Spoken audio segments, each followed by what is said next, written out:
Good evening. আহক আজি শুকুৰবাৰে আমাৰ নিফটি আৰু বেংক নিফটিয়ে কেনেকুৱা ধৰণৰ মুভমেণ্ট দিলে আৰু অহা সোমবাৰলৈ নিফটি বা বেংক নিফটিয়ে কেনেকুৱা ধৰণৰ হয়তো মুভমেণ্ট দিব পাৰে তাৰ এটা পৰিকল্পনা আমি কৰি লওঁ। যিহেতু আমি অপশ্যন বায়াৰ হয়, চ' আমি সেইটো কাৰণে কি হয় প্লেনিংখিনি আমি আগতীয়াকৈ কৰি ৰাখিব লাগে, যাতে এনেকুৱা নহওক যে আমি ভবা আগতেই নিফটি বা বেংক নিফটিয়ে মুভমেণ্টটো দি দিলে আৰু আমি অকল ভাবিয়ে থাকি গ'লো। চ' আহক প্ৰথম আমি নিফটি চাই লওঁ। যোৱাকালিলৈকে এনেকুৱা হৈ আছিলে যে ডেইলি গেপ আপ খালি গেপ আপেই হৈ আছিলে। যোৱাকালিও যথেষ্ট ডাঙৰ গেপ আপ হৈছে। তো বাই ডিফল্ট মানুহৰ এটা ধাৰণা অলৰেডি আহিয়ে গৈছিলে যে আজিও গেপ আপেই হ'ব। চ' সেইটো কাৰণে বহুতে হয়তো চাগে কল বাই কৰিয়ে কালি গৈছিলে। কিন্তু যোৱাকালি ৰাতিলৈ এটা খবৰ পাইছিলোঁ যে HDFC বেংকৰ ৱেটেজ নিফটি আৰু বেংক নিফটিত চবতকৈ বেছি চাবলৈ গ'লে। চ' HDFC বেংকৰ যিটো কোৱাৰ্টাৰলি ৰিপৰ্ট আহিছিলে, সেই ৰিপৰ্টটো ইমান তেনেকুৱা ভাল আচলতে নহয়। যদিও তেওঁলোকে ভাল হিচাপে দেখাবলৈ চাইছে, কিন্তু আচলতে জেনুইনলি চালে ইমান আচলতে ভাল নহয়। যিটো ৰিপৰ্টখিনি চাই পেলাই ধৰি লওক আমি অনুমান কৰিব পাৰিছিলোঁ। চ' মনতে ৰাতি এটা কথা ভাবিছিলোঁ, হয়তো আজি কিবা কাৰণত গেপ ডাউনো হ'ব পাৰে, ভাবিছিলোঁহে। কিন্তু খোলাৰ লগে লগে আজি গম পালোঁ যে নিফটি আৰু বেংক নিফটি দুয়োটাই যথেষ্ট আপোনাৰ ধৰি লওক গেপ ডাউন অপেনিং কৰিছে। আৰু নিফটিয়ে বিশেষকৈ আমি যিটো প্ৰথম ছাপৰ্টটোতো ভাঙিলেই, যিটো 2 নম্বৰ ছাপৰ্ট আমি জোন ক্ৰিয়েট কৰি ৰাখিছিলোঁ 24,170 পৰা 180 যিটো লেভেল আছিলে, সেই লেভেলটোলৈকে আপোনাৰ ধৰি লওক আহি গৈছিলে। এইডাল 15 মিনিটৰ প্ৰথম কেণ্ডেল চাওক, অপেনিং হ'ল, অপেনিং 260 হৈয়ে লগে লগে ডাউন আহি মোটামুটি প্ৰায় 24,168 ওচৰলৈকে মোটামুটি আহি গৈছিলে। কিন্তু সেইটো সময়তে লগে লগে মই এটা বস্তু চাইছিলোঁ যে RSI আমাৰ কিমান শ্ব' কৰি আছিল। RSI দেখি চালোঁ যে আপোনালোকেও মন কৰক, এই তলৰ ফাললৈ RSI 30 তললৈ গুচি গ'ল। যিহেতু আমি এটা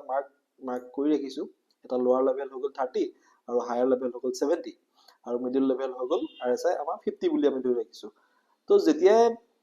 মই দেখিলোঁ যে ছাপৰ্ট লেভেলটোত আছে 1 নম্বৰ কথা, 2 নম্বৰ কথা হৈ গ'ল RSI 30 তলত গুচি গ'ল। চ' সেইটো কাৰণে যদিও মনতে ভাবিছিলোঁ যে আজি মই পুট ছাইডৰ ফালেহে ট্ৰেড ল'ম, কিন্তু লগে লগে মই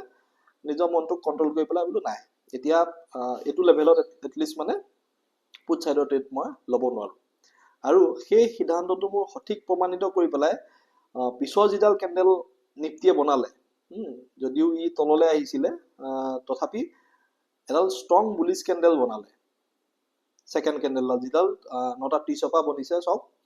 সেইডাল এডাল ষ্ট্ৰং বুলিছ কেণ্ডেল বনিলেও কিন্তু আমাৰ যিটো আগৰ ছাপৰ্ট জোন আছিলে 24,230,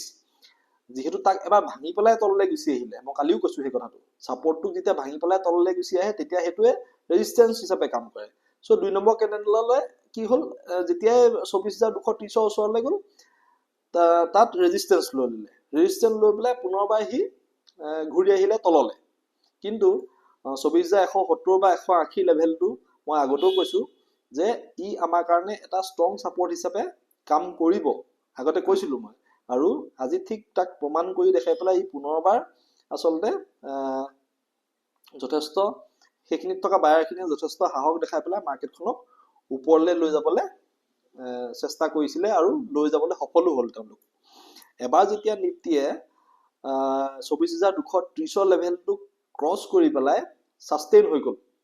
চাওক মোটামুটি ছাষ্টেইন হৈ গ'ল, তাৰপিছত লাহে লাহে মই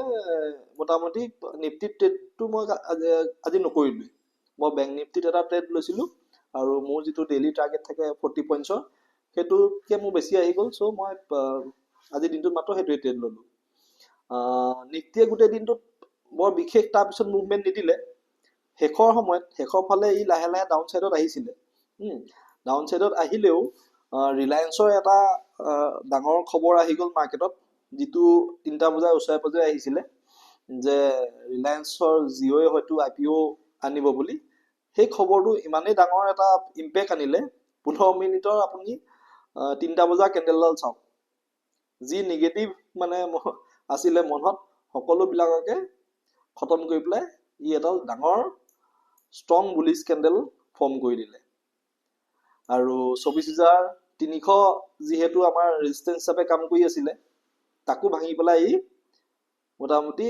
24,360 লেভেললৈ গুচি গ'ল। আৰু 24,360 ৰেজিষ্টেঞ্চ লৈ পেলাই বৰ্তমান 24,323 মানে 24,300 ওপৰতে ক্লজিং দি পেলাই ছাষ্টেইন কৰি আছে, যিটো আমি এটা বুলিছ পজিশ্যন বুলি আমি ক'ব পাৰোঁ। এতিয়া এই যিটো মুভমেণ্ট হ'ল, এই মুভমেণ্টটো আচলতে কেপচাৰ কৰিবতো মই নোৱাৰিলোৱে, আৰু নোৱাৰোতো এটা বস্তু হ'ল যে এই যোৱা আগৰ কেইদিন আচলতে 3টা বজাত বিশেষ মুভমেণ্ট দিয়া নাছিলে মাৰ্কেটে, চ' সেইটো কাৰণে ইমান ধ্যান দি থকাও নাছিলোঁ, প্লাছ মোৰ ডেইলি টাৰ্গেটো কমপ্লিট হৈ গ'ল। কিন্তু ই ছিগনেলটো দিছিলে, ছিগনেলটো কেনেকৈ ধৰণে দিছিলে, এটা বস্তু 12:30 কেণ্ডেলডাল মন কৰক, 12:30 পৰা লাহে লাহে মাৰ্কেটখন তললৈ আহি আছিলে, লাহে লাহে তলৰ ফাললৈ আহি আছিলে, কিন্তু তললৈ আহি আহি আহি এই কেণ্ডেলডাল চাওক, এই কেণ্ডেল যিডাল আপোনাৰ 2:45 কেণ্ডেল, আমাৰ 2:45 যিডাল কেণ্ডেল, এইডাল এডাল হেমাৰ কেণ্ডেল হয়। কিন্তু যদিও ই ৰঙা হয় বা ওপৰত অকণমান উইক আছে, তথাপি এই কেণ্ডেলডালক আমি হেমাৰ কেণ্ডেল হিচাপে আমি মানি চলোঁ। আৰু হেমাৰ কেণ্ডেল হৈ গ'ল যেতিয়া ডাউন চাইডত মাৰ্কেটখন আহি থাকে, মাৰ্কেটখনত আহি থকাৰ পিছত যদি হেমাৰ কেণ্ডেল ফৰ্ম হৈ যায়, তেতিয়াহ'লে সি এটা বুলিছ ছিগনেল কেৰি কৰে। তাৰ অৰ্থ এইটো নহয় যে মানে মাৰ্কেট বুলিছেই হৈ গ'ল, কিন্তু বুলিছ ছিগনেল দিয়ে, বুলিছ হৈছোঁ বুলি বায়াৰসকল আহি পেলাই মাৰ্কেটখন উঠাবলৈ চেষ্টা কৰে সেই কেণ্ডেলডালত। মই সাধাৰণতে এনেকুৱা কেণ্ডেলডাল দেখিলে ইয়াৰ পিছৰডাল কেণ্ডেলতে এণ্ট্ৰি লওঁ, যিহেতু এইটো এতিয়া এনালাইজ কৰোঁতে মই ধৰি লওক 15 মিনিটত টাইম ফ্ৰেমত দেখাই আছোঁ, আৰু এনেই 5 মিনিটতে ধৰি লওক ট্ৰেড কৰোঁ। কিন্তু হ'লেও মই বহুত ক্ষেত্ৰত মানে যেতিয়া হেমাৰ কেণ্ডেলডাল বনি থাকে শেষৰ ফাললৈ মই এণ্ট্ৰি কৰিবলৈ ষ্টাৰ্ট কৰি দিওঁ হেমাৰ কেণ্ডেল দেখিলে। চ' পাৰিলোহেঁতেন এডালত এণ্ট্ৰি কৰিব, কাৰণ RSIও ধৰি লওক মোটামুটি 35ৰ ৰেঞ্জত আছিলে, আৰু শেষৰ ফাললৈ 3টা বজাত এটা মুভমেণ্ট আহে আচলতে, সেই মুভমেণ্টটো যদি কেপচাৰ কৰিবলৈ হয় তো এনেকুৱা ৰিস্ক ল'ব পাৰি মানে। আৰু ৰিলায়েন্সৰ এই IPO, জিঅ'ৰ যিটো IPO নিউজ, সেইটো আহিব বুলি আচলতে আগৰ পৰা কোনো আমি গম পোৱা নাছিলোঁ, সেইটো ছাডেনলি আহিছে, আৰু অহাৰ লগে লগে মাৰ্কেট বহুত বুলিছ হৈ পেলাই ক্ল'জ হ'ল। বাকী এতিয়া ধৰি লওক সোমবাৰে আমাৰ কাৰণে অপেনিং কেনেকুৱা হ'ব সেইটো এটা ইম্পৰ্টেণ্ট। আজি যিহেতু এটা কথা, ডাউন যদিও অপেন হৈছিলে মাৰ্কেটখন, কিন্তু আৰু তললৈ নগ'লে আচলতে, তাৰ কাৰণ এটাও আছে।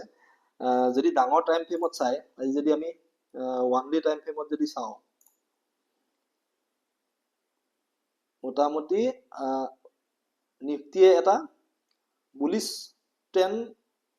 মেইনটেইন কৰি পেলাই চলি আছে, আৰু যিহেতু এটা বুলিছ ট্ৰেণ্ডত বৰ্তমান মাৰ্কেটখন আছে,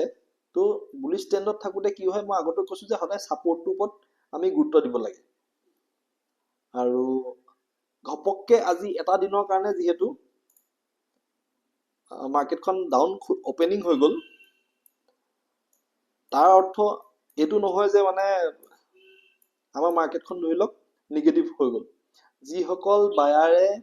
এই ওপৰলৈ গৈ থাকোঁতে ধৰি লওক ট্ৰেড ল'ব পৰা নাছিলে, যিসকল বায়াৰে মাৰ্কেটখন ওপৰলৈ গৈ থাকোঁতে ট্ৰেড ল'ব পৰা নাছিলে, সেই বায়াৰসকল ৰখিয়ে থাকে যে কিবা কাৰণত যদি মাৰ্কেট প্ৰথম তললৈ আহে আমি ট্ৰেড ল'মেই ল'ম। সেইটো জেনেৰেল এটা কনচেপ্ট। চ' আজিৰ দিনটোত যেনেকৈ এটা চান্স পাই গ'ল আচলতে, ডাউন খুলি গ'ল, ডাউন খোলাৰ লগে লগে তেওঁলোকে কি কৰিলে, বাই কৰিবলৈ ষ্টাৰ্ট কৰি দিলে। চ' সদায় আপ ট্ৰেণ্ডত যেতিয়া এখন মাৰ্কেট থাকোঁতে যদি কিবা কাৰণত প্ৰথমবাৰ ডাউন আহে, সি আচলতে কি হৈ যায়, বায়াৰখিনিক এটা সুবিধা প্ৰদান কৰি দিয়ে, সেই সুবিধাখিনি বায়াৰসকলে লৈ আচলতে। আৰু চাওক আজি তললৈ যদিও আহিছিলে, তথাপি এই কেণ্ডেলডাল এডাল বুলিছ কেণ্ডেলেই শেষত হ'লগৈ। আৰু 1 ডে টাইম ফ্ৰেমত যদি আমি RSI ভেলুটো চাওঁ, RSI কিন্তু এতিয়াও 70ৰ ওপৰত আছে, 70ৰ ওপৰত যিহেতু আছে, চ' সেইটো কাৰণে মাৰ্কেটখন আমি বুলিছ বুলিয়ে ধৰি থাকিম।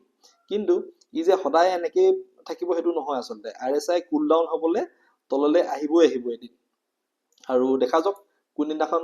সেই বস্তু সেই ধৰি লওক কুল ডাউন হ'বলৈ তললৈ আহে সেইটো সিগনেল আমি নিশ্চয় পাম এতিয়া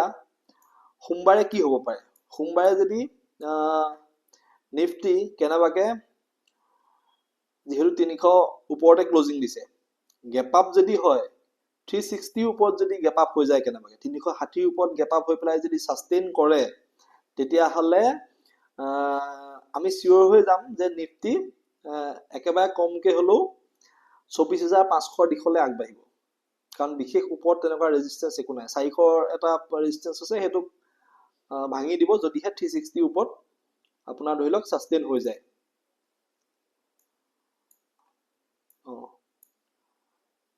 আমি 24420 এটা টাৰ্গেট ৰাখিছিলো যদি 360 ওপৰত সোমবাৰে সাস্টেইন হৈ যায় কেনেবাকে তেতিয়াহ'লে নিফটি 24500 ৰ ফালে ইজিলি এপ্ৰোচ কৰিব বা আগবাঢ়ি গুচি যাব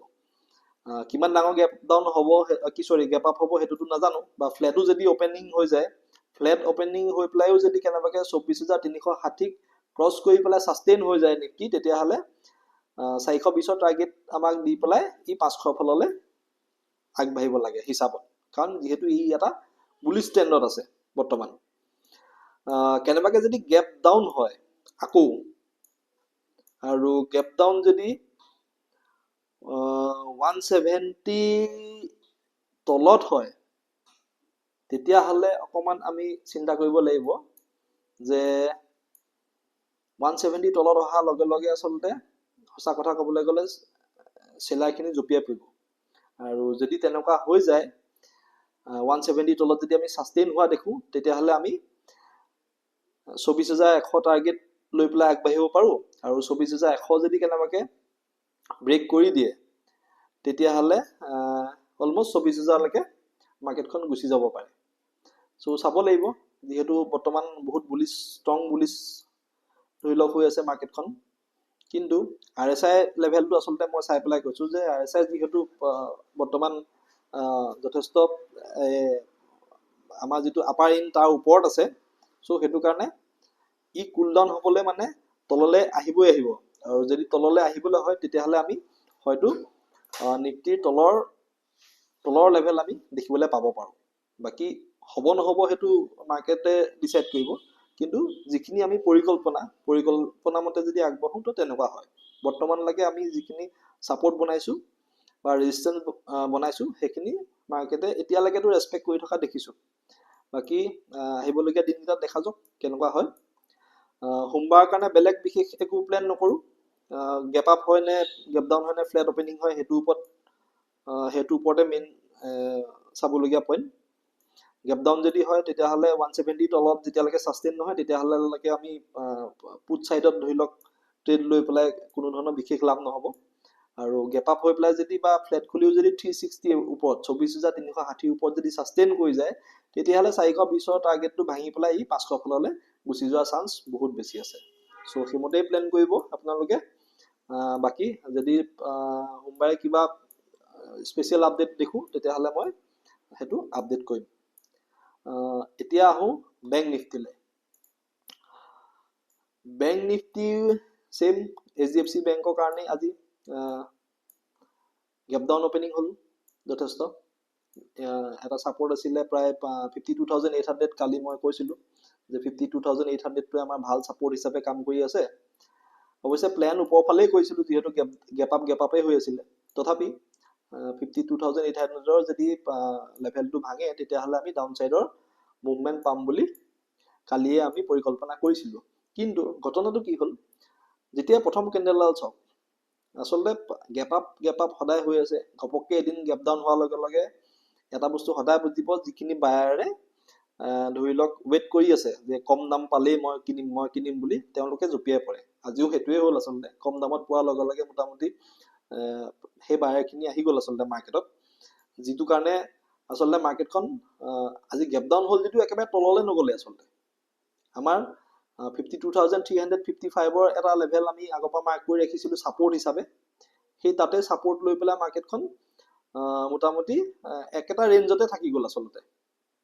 বিশেষ একো তেনেকুৱা মুভমেন্ট নিদিলে সাইডৱেজ বুলিয়ে আমি ক'ব পাৰোঁ। কিন্তু ইয়াত মন কৰিবলগীয়া এটা বস্তু চাওক, যেতিয়াই প্ৰথম অপেনিং হৈছিলে, অপেনিং হওঁতেই নিফটি নিচিনাকে ইউ ধৰি লওক RSI যিটো আমাৰ ধৰি লওক লেভেল আছে, ডাউন চাইডৰ লেভেল আছে 30, তাতকে তলত অপেনিং হৈছে যথেষ্ট, আৰু ট্ৰেডো মোটামুটি তাৰ তলতে যথেষ্ট সময় কৰি আছিলে, প্ৰায় RSI 15, 17, 12 এনেকুৱালৈকে গুচি গৈছে। আৰু সেইটো কাৰণে মই ধৰি লওক কোনো ক্ষেত্ৰতে ডাউন চাইডৰ ট্ৰেড লোৱাৰ পৰা মই এভইডে কৰি আছিলোঁ। কোনোবাই হয়তো ওপৰতে লৈ পেলাই প্ৰফিট কৰিব পাৰে, নো ডাউট, কৰিছোঁ মই জানো, মোৰ ভাইটি চিনাকি মানসে আজি ভাল প্ৰফিট কৰিছে। কিন্তু কথাটো হৈ গ'ল, মই সাহস কৰিব নোৱাৰিলোঁ আচলতে, আৰু নোৱাৰিলোঁ সেইটো কাৰণেই নোৱাৰিলোঁ যে মাৰ্কেটখন যেতিয়াই অভাৰচল জোনত আহি যায়, RSI 30 তলত আহি যোৱাৰ লগে লগে, 20 তলত অহাৰ লগে লগেতো অভাৰচল হিচাপে আহি যায় মাৰ্কেটখন, তেতিয়া বায়াৰ লাহেকে আহিবলৈ ষ্টাৰ্ট কৰে, বা বায়াৰ অহাৰ সম্ভাৱনাটো বহুত বাঢ়ি গুচি যায়। চ' সেইটো কাৰণে মই এটা কলেই মই প্লেন কৰি আছিলোঁ যে কোনখিনিত মই কল ল'ম আচলতে, সেই পজিশ্যনটো মই চাই আছিলোঁ, আৰু মই 10টা বজাত মই সেই সুবিধাটো পাইছিলোঁ। এই চব ৰাতিপুৱা এডাল হৈ গ'ল 9:15 কেণ্ডেল, মাৰ্কেট তললৈ আহি আহি আহি আহি আহি আহি প্ৰথমবাৰ 9:55 ছাপৰ্টৰ ওচৰত এডাল আমাক এনেকুৱা কেণ্ডেল আহি গ'ল, যিডাল কেণ্ডেল আমি অলমষ্ট, যদিও ই ধৰি লওক হেমাৰ নহয়, কিন্তু তাৰ নিচিনা বুলি আমি অকণমান ধৰি ল'ব পাৰোঁ। নাম যিয়ে নহওক সেইটোক লৈ কোনো কথা নাই, কিন্তু ইয়াত বায়াৰসকল যে আহিলে ছাপৰ্টৰ ওচৰত, এই কেণ্ডেলডালেই সেইটো প্ৰমাণ কৰে। তাৰপিছতে চাওক, মই ট্ৰেড লৈছিলোঁ 10টা বজাৰ কেণ্ডেলডালত, কাৰণ এডাল 9:50 যিডাল কেণ্ডেল আছিলে, এডাল ডাঙৰ ৰেড কেণ্ডেল দি ই আমাৰ 355 যিটো লেভেল আছিলে তাক ব্ৰেক কৰিছিলে, কিন্তু লগে লগে বায়াৰসকল আহি পেলাই তাক পুনৰবাৰ কিন্তু সেই 350 ওপৰত ছাষ্টেইন কৰি দিলে। সেইটোকে মই চাই আছিলোঁ যে ই 350 ওপৰত পুনৰ ছাষ্টেইন কৰাব পাৰিব নি, আৰু যিহেতু কৰাই দিলে, কৰাৰ লগে লগে মই এণ্ট্ৰি নাই কৰা। তাৰ পিছৰ কেণ্ডেলডাল চাইছোঁ, পিছত বায়াৰখিনিয়ে কি কৈছে, সেই পজিশ্যনটো পিছত বায়াৰসকলে কিন্তু তাৰ পিছতো ছেকেণ্ড টাইম 10টা বজাৰ যিডাল কেণ্ডেল, তাতো তেওঁলোকে বাইং কৰিবলৈ ষ্টাৰ্ট কৰি দিলে। একেটা সময়তে যদি আপোনালোকে মই আচলতে ট্ৰেড কৰোঁতে এনেকৈ এটা চাইডে ধৰি লওক নিফটি বেংকৰ ইণ্ডেক্সৰ মই চাৰ্টখন লগাই লৈছোঁ, আৰু এফালে ধৰি লওক 52,400ৰ মই কলটো সেইটো সময়ত লৈছিলোঁ। ইয়াৰো কল ষ্ট্ৰাইক প্ৰাইচটো ইয়াৰ চাওক, ৰাতিপুৱা অপেন হোৱাৰ পৰা একদম ৰেড খালি ৰেড, ইমানখিনি ৰেড হোৱাৰ পিছতো 9:55 কেণ্ডেলডালত মোটামুটি বাইং আহিবলৈ ষ্টাৰ্ট হৈ গ'ল। প্ৰথমবাৰ মানে পজ হৈ গ'ল। এতিয়া পজ হোৱাৰ লগে লগে আচলতে আমি এণ্ট্ৰি কৰিবও পাৰোঁ, কিন্তু মানে ধৰি লওক ইমান সাহস নহয় পজ হোৱাৰ লগে লগে। RSIও যথেষ্ট তলত গুচি গ'ল আচলতে, অভাৰচল যেতিয়া হৈ গ'ল, সেইখিনিত মই চিয়ৰ হৈ আছিলোঁ যে ইমান যেতিয়া অভাৰচল হৈ গ'ল, তেতিয়াহ'লে এতিয়া চাগে লাহেকৈ বাইং আহিব লাগে। চ' ছেকেণ্ড কেণ্ডেলডাল ৱেইট কৰিলোঁ। 10টা বজাৰ যিডাল কেণ্ডেল আছিলে, আচলতে 10টা বজাৰ কেণ্ডেলডালত মই দেখিলোঁ যে ই ক্লজিংটো আমাৰ যিডাল তাৰ নেক্সট প্ৰিভিয়াছ কেণ্ডেল আছিলে তাৰ ওপৰতে দিবলৈ আৰম্ভ কৰিছে। চ' সেইটো কাৰণে মই এণ্ট্ৰিটো বনাই দিলোঁ ইয়াত কল চাইডৰ কাৰণে, আৰু মোটামুটি 5, 10, 15, 20 মিনিট ৱেইট কৰাৰ পিছত 10:25 যিডাল কেণ্ডেল মই পালোঁ, এডাল চাওক 10:25 এই এডাল কেণ্ডেল, এই কেণ্ডেলডালত মই এক্সিট হৈ দিলোঁ। ইয়াৰ পিছত মাৰ্কেট বহুত ওপৰলৈ গ'লে সেইটো বেলেগ কথা, কিন্তু মই 51 পইণ্ট মোটামুটি চাগে পাব পাৰিলোঁ এডাল কেণ্ডেলতে। চ' সেইটো কাৰণে মই এক্সিট কৰি দিলোঁ, আৰু ডেইলি মোৰ টাৰ্গেট আপোনালোকে থাকে জানেই 40, তো তাৰ ওপৰত যিহেতু পাই গ'লোঁ, চ' মই আঁতৰি দিলোঁ। এতিয়া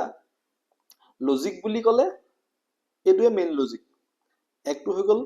RSI অভাৰচল জোনত আছিলে, আৰু তাৰপৰা ই লাহেকে ওপৰলৈ যাবলৈ চেষ্টা কৰিবই, সেইটোতো এটা মানে ধৰি লওক একেবাৰে বেয়া যদি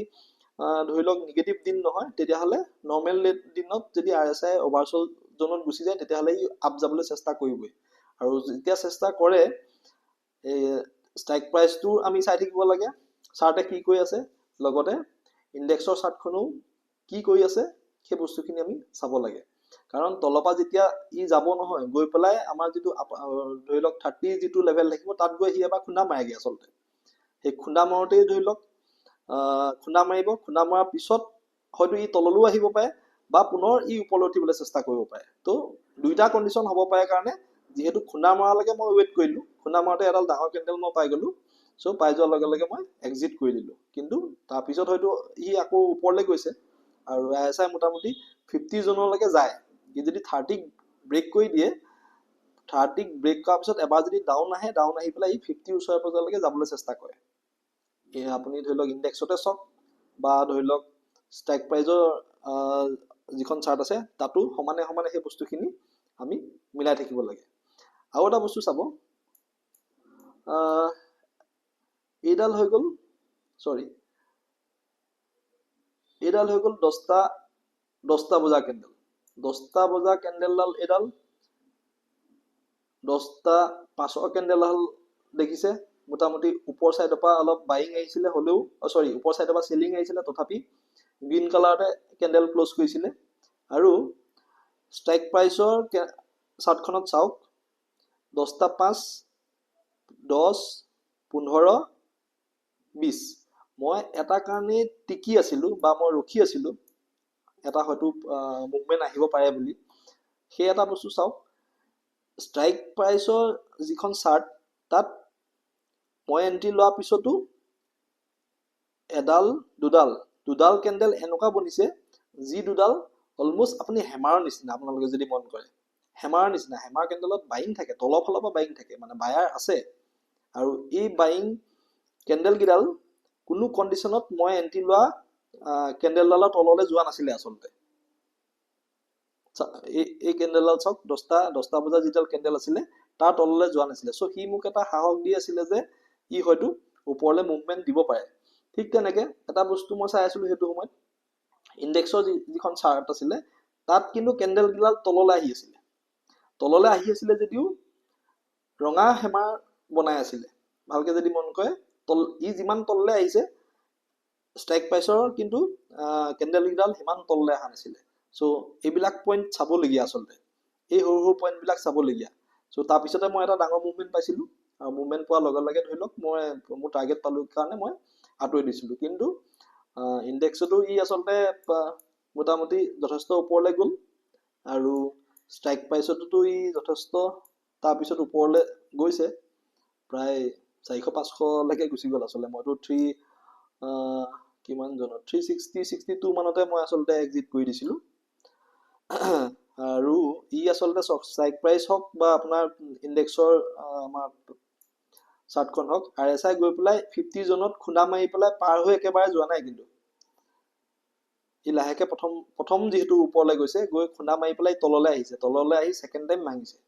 ইয়াতো সব প্ৰথমতে খুন্দা মাৰিছে তললৈ আহি পুনৰবাৰ ভাঙিছে তাৰপিছত সি তললৈ আহিছে বেলেগ কথা বা তলত আহিছে হেতু এটা বেলেগ কথা গোটেই দিনটোৰ কথা আছে যেহেতু আৰু হেখলে ইয়াৰ পিছত মই যেহেতু কোনো ধৰণৰ ট্ৰেড নললো সো হেতু কাৰণে মই বিশেষ মন কৰিও থকা নাছিলো কিন্তু হেখফালেও ভাল মুভমেন্টে দিছে আচলতে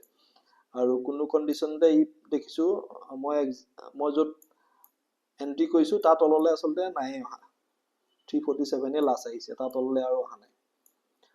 হলেও মই ৰিগ্ৰেট কৰিবলগীয়া একো নাই যেহেতু মোৰ নিজৰ টাৰ্গেট হৈ গৈছে সো এখন যেহেতু মাৰ্কেটে হয় ই আজি ধৰি লওক এনেকুৱা মুভমেন্ট দিছে কাইলে হয়তো নিদিবও পাৰে মই এক্সিট কৰাৰ পিছত হয়তো ই ডাউনো আহিব পাৰে কিন্তু প্ৰায় ওপৰলৈ যায় সো অকমান দুখ লাগে নলগা নহয় মানুহ হিচাপে কিন্তু হলেও এই কন্ট্ৰলটোৱে লাগিব আচলতে বেলেগ কথা একো নাই বেংক নিফটিৰ কাৰণে প্লেনিং সোমবাৰৰ কাৰণে কি কৰিব পাৰো আমি বেংক নিফটি যদি অকমান ডাঙৰ টাইম ফ্ৰেমত চাও 1 আৱাৰত যদি আমি চাও তেতিয়া হলে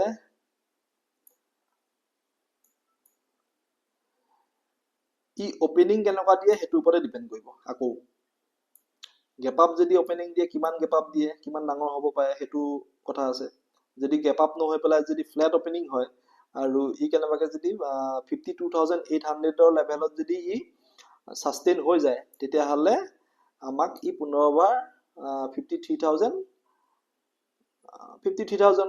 বা 53100 ৰ ওচৰে পাজৰেলৈকে ই আমাক মুভমেন্ট দিব পাৰে খালি তাৰ কাৰণে 52800 ৰ ওপৰত সাস্টেইন হ'ব লাগিব তেতিয়াহে ই 53000 ব্ৰেক কৰি পেলাই 51000 ৰ ফালে যাবলৈ সক্ষম হ'ব 53000 ৰ লেভেলটো বৰ্তমান আমাৰ আকৌ ধৰি লওক ৰেজিস্ট্যান্স হিচাপে এতিয়া কাম কৰিব 52800 800ও ৰেজিষ্টেন্স হিচাপে কাম কৰিব। সো সেইটো কাৰণে ওপেনিংটো আচলতে ইম্পৰ্টেন্ট হ'ব, কেনেকুৱা ধৰণৰ ওপেনিং দিয়ে সেইটো ওপৰত বেছ কৰি পেলাইহে বস্তুখিনি আমি চাব পাৰিম। ডাউন সাইডৰ মুভমেন্ট যদি দিয়ে তেতিয়া আমাৰ আজি যিটো সাপোৰ্ট আছে মোটামুটি ধৰি লওক কিমান আজি দিনটো লো 52,280 290 280 290 কথা নকওঁ, কিন্তু ধৰি লওক যদি ই ডাউন সাইডত আহে তেতিয়াহ'লে 52,200 আমাক প্ৰথমটো সাপোৰ্ট হিচাপে কাম কৰিব। প্ৰথমটো সাপোৰ্ট হিচাপে 52,200 কাম কৰিব। এক মই তললৈ দি দিওঁ। ফ্ৰেছ যদি এবাৰ আকৌ চেলিং আহিবলৈ হয় তেতিয়াহ'লে 52,200হে এবাৰ ৰখাবলৈ চাগে সক্ষম হ'ব প্ৰথমবাৰ। আৰু যদি কেনেবাকৈ 52,200 ই ভাঙিবলৈ হয় তেতিয়াহ'লে আমি একেবাৰে কমকে হ'লেও 52,800 এইটো লেভেললৈকে হয়তো আহিব পাৰোঁ। বাকী আপসাইডে যদি কেনেবাকৈ ই 52,800ৰ ওপৰত ছাষ্টেইন হৈ পেলাই 53,000 ব্ৰেক কৰে তেতিয়াহ'লে 53,100 আৰু 100 যদি ব্ৰেক কৰিবলৈ হয় তেতিয়াহ'লে 53,400ৰ ওচৰে পাজৰেলৈকে ই মুভমেণ্ট হয়তো দিব পাৰে। বাকী দিব নিদিবতো বেংক নিফটিয়ে নিজে জানিব সোমবাৰে, আমি জাষ্ট পৰিকল্পনাহে কৰিব পাৰোঁ। সো সেইটো কাৰণে 53,500 নকৰোঁ, 53,400লৈ লৈ আহোঁ। বেংক নিফটি মুভমেণ্টৰ কথা জানেই, ই কেনেকুৱা ধৰণৰ মুভমেণ্ট দিওঁ বুলি ক'লে দিব পাৰে। সো সেইটো কাৰণে বি কেয়াৰফুল ট্ৰেডিং কৰোঁতে, বিশেষকৈ অপশ্যন ট্ৰেডিং কৰোঁতে সকলোখিনি চাই চিতি পেলাইহে আপোনালোকে ট্ৰেডিং কৰিব। বাকী বিশেষ ইয়াত আৰু দেখা নাই, 1 আৱাৰটো হৈ গ'ল। 1 ডে যদি আমি চাওঁ তেতিয়াহ'লে 1 ডেত যোৱাকালিয়ে এডাল বেয়া কেণ্ডেল দেখি থৈছোঁ। এই যিটো ওপৰত গৈ পেলাই ৰেজিষ্টেন্সৰ ওচৰত হেমাৰ কেণ্ডেল বনাই অকণমান দেখিবলৈ ই বেয়া হয় আৰু ই প্ৰায়ে মানে নিগেটিভ ছিগনেল এটা দিয়ে। চ' আজি হয়তো চাগে সেয়াৰ কাৰণেও হ'ব পাৰে গেপ ডাউন অপেনিং হৈ পেলাই ধৰি লওক আজি মোটামুটি 52,500ৰ ওপৰতে ছাষ্টেইন কৰিছে। যি কি নহওক বাকী নেক্সট সোমবাৰে কি হয় সেইখিনিৰ ওপৰত ডিপেণ্ড কৰিব। যদি ডাউন সাইড মুভ আমি পাবলৈ হয় তেতিয়াহ'লে একেবাৰে কমকৈ হ'লেও 52,000ৰ তলত যদি বেংক নিফটি ছাষ্টেইন কৰি যায় এদিনৰ কাৰণে তেতিয়াহ'লে আমি ডাউন সাইডৰ ভাল মুভমেণ্ট পাম। RSI চাওক, বায়'পতি আপাৰ এণ্ডত আছিলে, লাহেকে আপাৰ এণ্ডৰ পৰা এতিয়া মোটামুটি তলৰ ফাললৈ আহিবলৈ ষ্টাৰ্ট কৰিছে। হ'লেও এই 50 যিটো জোন আছে